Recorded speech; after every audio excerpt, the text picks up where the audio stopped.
नमस्कार दोस्तों। आपको मालूम होगा कि अभी आने वाले 1 से 2 महीनों के अंदर हमारी जो भारत सरकार के हर 5वें साल एक सबसे बड़ा लोकतंत्र का त्योहार होने वाला है।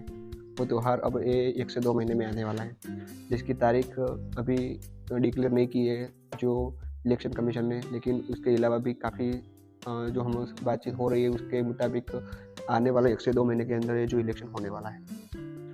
तो इस इलेक्शन में कौन हमारे लिए सबसे ज़्यादा बेहतर प्रधानमंत्री हो सकता है, हमारे ज़िले का जो मंत्री होने वाला है, जो हमारे विधायक होने वाला है, जो कौन हो सकता है हमारे लिए, कौन सही है, हमको उनसे क्या-क्या माँगना चाहिए, हमको उनसे क्या-क्या अपनी ज़रूरतों का ध्यान रख के और हमारे लिए कौन बेहतर है, कौन बेहतर नहीं है, ये सारे मुद्दे को ध्यान में रखते हुए हमको वोट देना चाहिए। जिसके लिए आप सभी को मैं इस वीडियो के माध्यम से एक ऐसा देखने वाला हूँ कि हमारे लिए मैं ये नहीं कहता कि मोदी जी सही है, राहुल गांधी सही है, कि आम आदमी पार्टी गलत है, मोदी जी गलत है। सही सब सही ही, अपनी अपनी पोजीशन पे सब चाहिए। लेकिन इसके अलावा आपको क्या चाहिए? आपको आपके जो आपका लोकेशन है, आपका एरिया है, जिसके अंदर जो जिसको भी आप चुनाव में जिता के लोकसभा के अंदर भेजते हैं, वो आपका काम उधर करता है कि नहीं करता, वो डिपेंड रहता है कि अ, आपके एरिया का जो विकास है वो कैसा होगा, उसकी ग्रोथ कैसी होगी। जिसके लिए आपको कैसा विधायक चुनना चाहिए कि ये ऐसा एक इंसान चुनना चाहिए जो आपकी एक सामान्य इंसान की बात को दिल्ली लेके जाए और उधर जाके लोकसभा के अंदर रखे। जिसकी वजह से आप और आपकी जो आपका एरिया है, आपका जो ज़िला है उसका विकास होगा, उसकी ग्रोथ होगी और उसके लोगों का भला होगा। जिसके लिए आपको सबसे ज़्यादा 3 चीज़ों का ध्यान रखना चाहिए, जो हमारी प्रथम और प्राइमरी ज़रूरत होती है, जिसके अंदर पहले आता है हमारा विस्तार है जिसके अंदर सभी को अच्छा खाना मिलना चाहिए, राशन मिलना चाहिए। जिसके लिए हर ज़िले के, हर शहर के, हर गाँव के अंदर एक ऐसी सुविधा बनाई गई है कि राशन की दुकान होती है, जो जिस पर सस्ता अनाज मिलता है, जिसके अंदर दाल आती है, चावल आता है, जो नमक आता है और जो चीनी आती है, वो सब आता है। लेकिन उसके अंदर भी काफ़ी सारे ऐसे लोग मिल चुके हैं कि जो अ, उसका गैर-फ़ायदा उठाते हैं, उसका एक ऐसा स्ट्रक्चर खड़ा करते हैं जिसकी मदद से वो लोग ये जो अनाज आता है, जो सरकार की तरफ से गरीबों के लिए जो राशन आता है, वो को 2 नंबर में बेच देते हैं। जिसकी वजह से गरीब के घर के अंत तक माल नहीं पहुँचता और जी सरकार की तरफ से जितना भी राशन आता है उसके अंदर से 30% ही अनाज गरीबों के बीच में जाता है। बाकी सारा अनाज जाता है जो दुकान वाले होते हैं उनसे ऊपर करके जो काफ़ी गवर्नमेंट तक भी ये सब चला जाता है। जिसके लिए हमें ऐसा इंसान चुनना चाहिए कि वो हमारे हक का अनाज हमको दिला सके और इसके अलावा हमारे हर गाँव के अंदर अभी गुजरात से मैं बोल रहा हूँ, तो हमारे गुजरात के अंदर हर गाँव, हर एरिया के अंदर रोड बन चुके हैं, जो पक्के मकान, पक्के रोड हैं, उसकी सुविधा मिल रही है।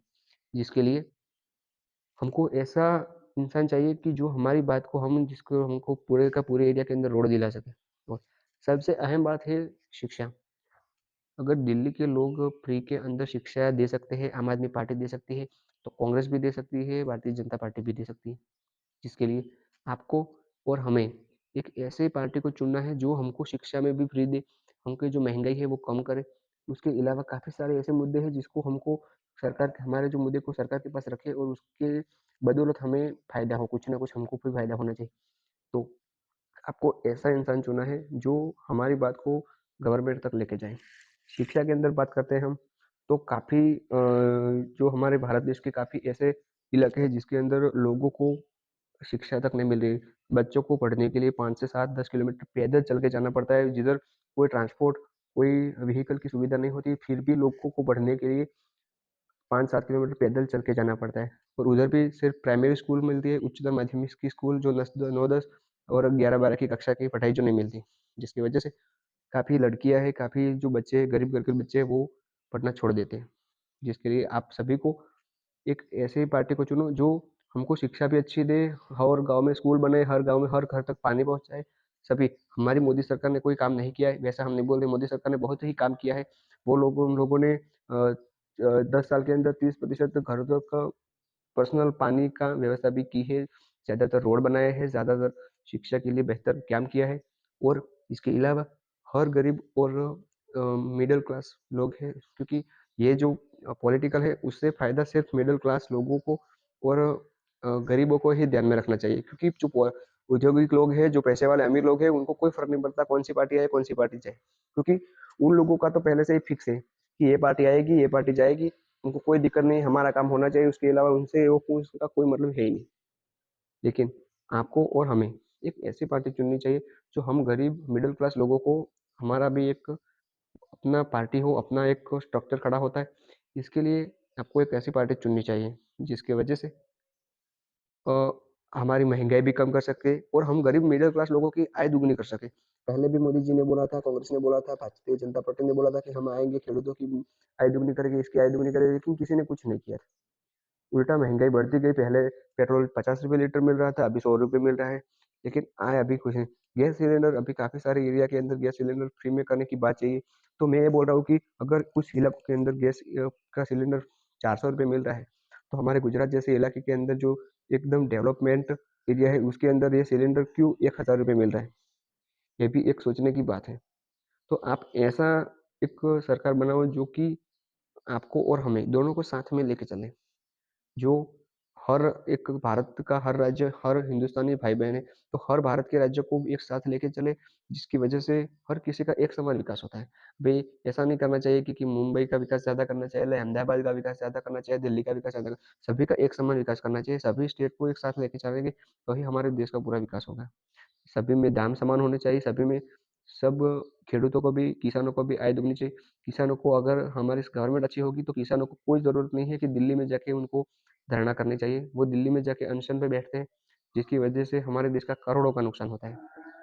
जो हमारे जो एग्रीकल्चर के अंदर जो किसानों के जो बीज का प्राइस है वो काफ़ी सारा बढ़ चुका है, जिसकी वजह से वो बेचारे कमा नहीं सकते। तो गवर्नमेंट को किसानों का भी सोचना चाहिए, शहर में रहने वाले लोगों को भी सोचना चाहिए, गाँव में रहने वाले लोगों का भी सोचना चाहिए, सभी का सोचना चाहिए, जिसकी वजह से हर इंसान का एक साथ में भला होगा। जिसके लिए आपको एक ऐसा आदमी चुनना है जो सभी को साथ में लेके चले, सभी का एक समान विकास करे और जिसकी वजह से आप और मैं दोनों का विकास हो सकता है।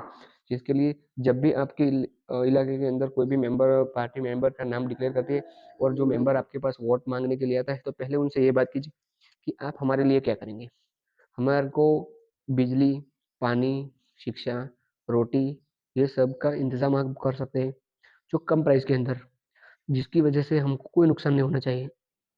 और एक दूसरी बात को आपका ध्यान रखना चाहिए, पैसे में आके अपना वोट बेचना नहीं है, क्योंकि पैसा एक ऐसी चीज़ है जिसकी वजह से आप अपना वोट बेच देते हैं और एक अच्छा इंसान चुटनी हार जाता है, जो इलेक्शन हार जाता है, जिसकी वजह से नुकसान अपने आप को ही पड़ता है।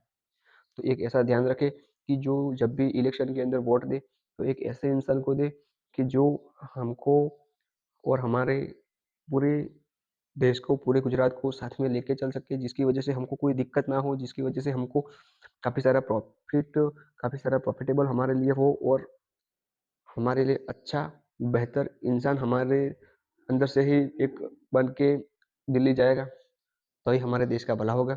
जिसकी वजह से मैं किसी भी पार्टी का समर्थन नहीं करता, लेकिन आपको यही बता रहा हूँ कि आप जिसको भी चुनें, सोच कर, समझ कर और किसी भी लालच में आए बिना, किसी की बातों में आए बिना वोट दें अपना और वोट कंपल्सरी दें, क्योंकि वोट देना हमारा अधिकार है।